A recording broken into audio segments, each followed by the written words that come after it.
Gusto en saludarte, querido usuario. En este video tutorial vamos a estudiar lo que es la fragancia.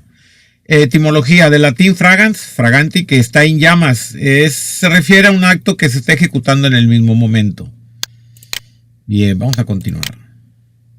Con esta, la fragancia contempla dos hipótesis. Es en el momento. El momento es cuando se captura a la persona cometiendo el hecho. Inmediatamente después de haberlo cometido, la conducta descrita y escrita por la ley. Es después de que cometió el hecho, pues lo persiguen. Y esas son lo contemplan las dos hipótesis. Esas dos hipótesis tienen varias vertientes. El señalamiento puede venir de la víctima, del ofendido. La víctima, que quede claro, es quien recae la acción directa. El ofendido puede ser, pues venía yo con mi hermano y a mi hermano lo robaron. Esa sería la parte ofendida. El testigo presencial, el cajero, el dueño del establecimiento. El cómplice, pues el que acompañaba al ladrón. Está apoderado de instrumentos, objetos o productos, es decir, traía ahí un reloj robado, un anillo, unos CDs, una computadora, etc. Y que existe información e indicios de que esa persona lo cometió. Vamos a ver lo que es la inmediatez. El primer tribunal colegiado del 21º circuito señala el lapso del tiempo comprendido entre el momento de la ejecución del delito y el momento de la detención cuando no aconteció persecución material, es decir, el tiempo comprendido en el momento de la ejecución del delito en el que robó y el momento de la detención. Robé ahorita y luego me capturaron. Lapso de tiempo que debe ser continuo y breve, es decir, no me capturan en el momento que robé, sino después ponen la denuncia y a través del seguimiento de videos o de testigos, pues me van persiguiendo por ahí entre las calles, pero debe ser breve y también el tiempo, es decir, no me van a andar persiguiendo, buscando por más de 24 o 25 horas, ya se tardaría la flagrancia. Que casi no haga necesaria la investigación, ya que la cercanía en el tiempo entre el momento en el que se cometió el ilícito y el momento en que ocurre la detención, permiten a cualquier persona presumir, en base al señalamiento y a los hechos que tiene a la vista, que la persona que se detiene es la culpable. La detención de una persona y la inmediatez de puesta a disposición ante el Ministerio Público son actos diferentes. Hay que entender esto. El elemento captura al que infringió la ley. Ese es un acto y que se tiene que pegar a los lineamientos constitucionales y al Código Nacional de Procedimientos Penales. Otro acto es cuando lo suben a la patrulla y lo llevan al agente del Ministerio Público. Vamos a interpretarlos. El hecho que la policía demore injustificadamente la presentación del detenido no implica que pueda afirmarse jurídicamente que la persona fue detenida de forma ilegal.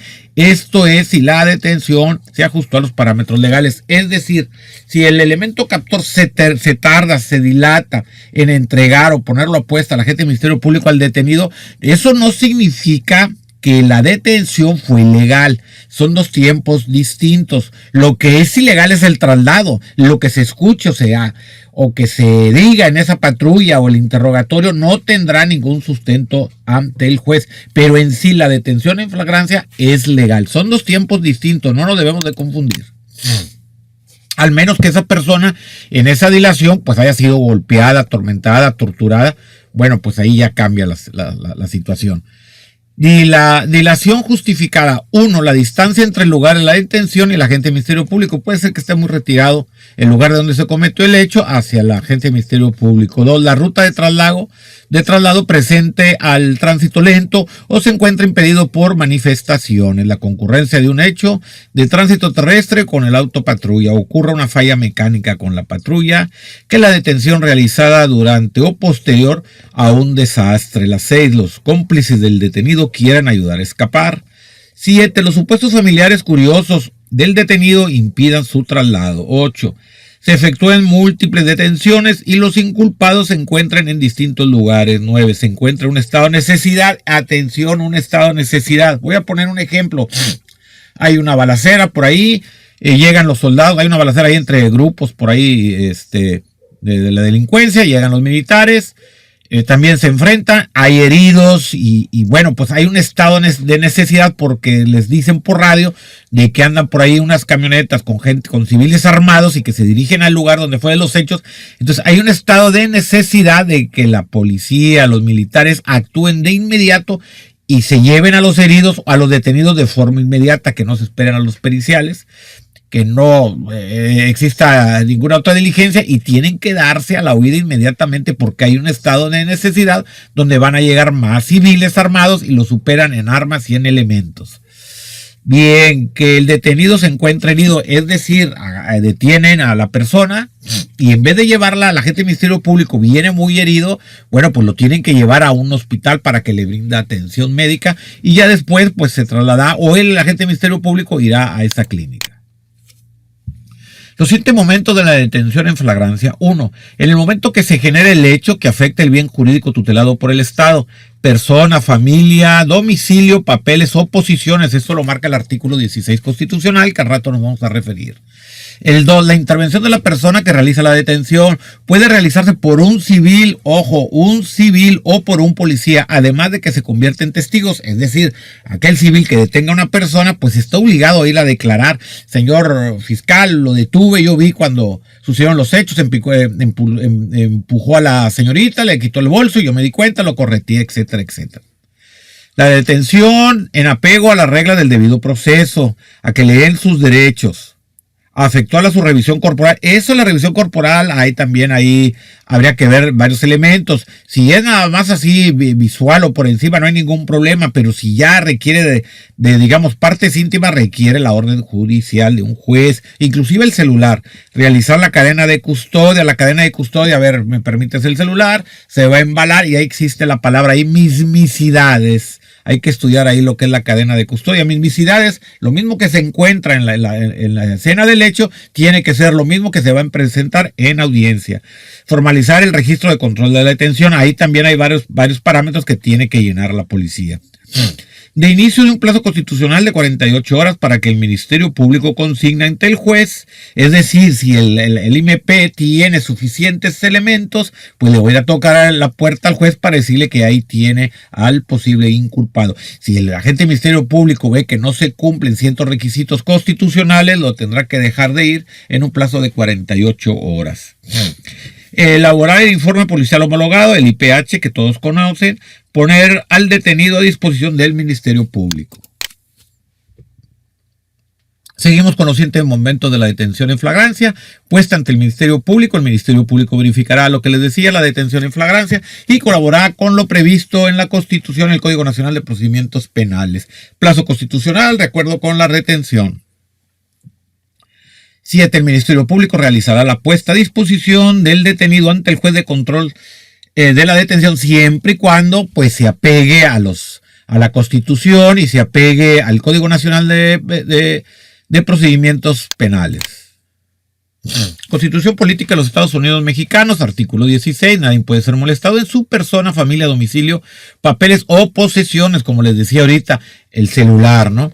Sin en virtud de un demandamiento escrito de la autoridad competente que funde y motive la causa legal del procedimiento en los juicios y procedimientos seguidos en forma de juicios en los que establezca como regla la oralidad, bastará con que quede constancia de ello en cualquier medio que dé certeza de su contenido y el cumplimiento de lo previsto en este párrafo. Párrafo cuarto también del artículo 16 constitucional.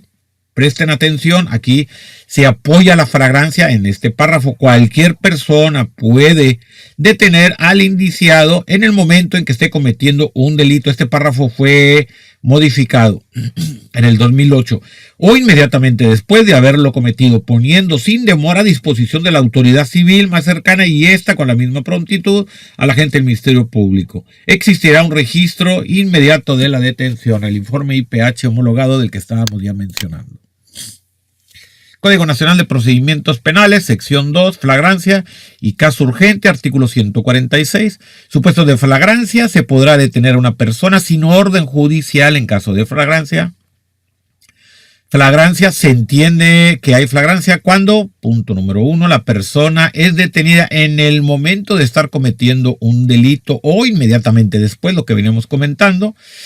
De cometerlo, es detenido en virtud de que, inciso A, es sorprendido cometiendo el delito y es perseguido materialmente ininterrumpidamente, o sea, que se siga persiguiendo a la persona ininterrumpidamente, que no se deje de perseguir. O B, cuando la persona sea señalada por la víctima, ofendido, algún testigo presencial de los hechos, o quien hubiera intervenido con ella en la comisión del delito, eso sería por decir el compinche, ¿no? Vulgarmente decimos, y cuando tenga en su poder instrumentos, objetos, productos del delito o que se cuente con información o indicios que haga presumir fundamente que intervino en el mismo. Para los efectos de la fracción 2, inciso B, de este precepto, se considera que la persona ha sido detenida en flagrancia por señalamiento siempre y cuando inmediatamente después de cometer el delito no se haya interrumpido su búsqueda o localización. Artículo 149, verificación de la fragancia del Ministerio Público. En los casos de fragancia, la agente del Ministerio Público deberá examinar las condiciones en las que se realizó la detención.